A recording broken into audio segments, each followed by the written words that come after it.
Have you ever noticed how things are getting more and more expensive over time?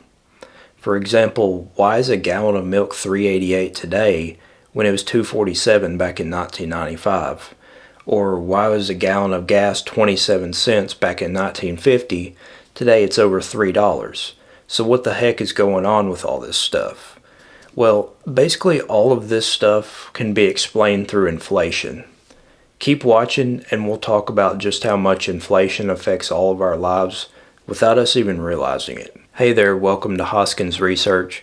This is a non-clickbait financial channel where you can come to learn about complex topics like inflation in a way that's simple and interesting. When I hear the word inflation, the first thing that comes to my mind is a balloon that's getting blown up bigger and bigger, and you start tensing up because you just know it's going to pop. And that's basically what happens with prices over time when there's economic inflation. But most of the time there's no pop at the end unless something really bizarre is going on with the economy. And I'll give you a few examples of that later in the video. The actual definition of inflation is the general increase in price levels. And you could also say that that's the decrease in the value of a currency or purchasing power. They are inversely related, so as price indexes go up, purchasing power generally goes down and vice versa. So at this point you're probably wondering why inflation is even a thing. Like, why can't everything just stay the same price and that be that? Well, that's a good question, and I actually wonder that too sometimes, even though I kind of know the answer. And that answer can be really complicated, but just keep in mind that the economy is a very complex, like a giant living, breathing organism where it expands and contracts. It has inputs and outputs, and sometimes things go wrong. But in our case of inflation, there are basically three main fundamental causes. The first inflationary force we'll talk about is called demand pull. When the demand for a good increases, it basically pulls up the price of the good to compensate, assuming supply stays the same. Essentially, it's like an excess of supply over demand. So let's use some examples so we can understand what all that jibber jabber actually means. Suppose your local movie theater is screening a one-time only special edition of Indiana Jones Raiders of the Lost Ark. If 3,000 people want a ticket, but the theater only holds 200, and tickets are going to the highest bidders, in this case, the prices of those tickets would inflate to well beyond the price of a normal movie ticket. Okay, let's look at another example. Let's say rhubarb is selling for $3 a pound at the grocery store. Now stay with me on this one. Suddenly, it is discovered that rhubarb cures cancer if you eat a pound of it a day for a month. In that case, the demand would go up and you could see rhubarb selling for easily over $100 a pound just simply because of the drastic increase in demand that this discovery suddenly caused. And with that drastic increase in demand, you would also see the price would be sharply inflated. Now, those are just two exaggerated examples to kind of get my point across. But in reality, demand pull inflation is a lot more subtle and complex than that. Let's talk about another cause of inflation, and that's called cost push. So this is when the input costs of a product go up and the price of the final product is also pushed up. So for example, suppose that tennis ball manufacturers have to start paying more for their neon yellow felt, and this is due to a worldwide felt shortage, let's say. The manufacturers decide to raise or inflate the selling price of their tennis balls so they can compensate for the increased input and still be able to make a profit.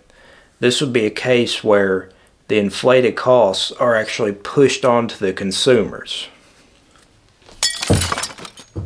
Another way to create inflation is by actually increasing the money supply.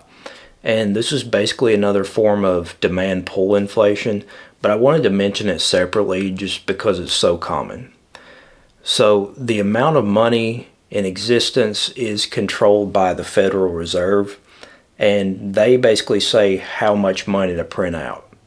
So what happens is there's more money chasing after the same amount of products when they print money. And so the prices of those products actually have to go up or inflate to balance out for that increased demand.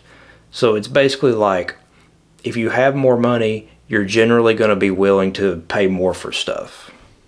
Inflation can actually be caused by the government as well, like if they introduce new regulations or taxes. So if the government introduces an extra tax credit for buying electric cars, the demand for electric cars would actually go up, inflating the price of those cars.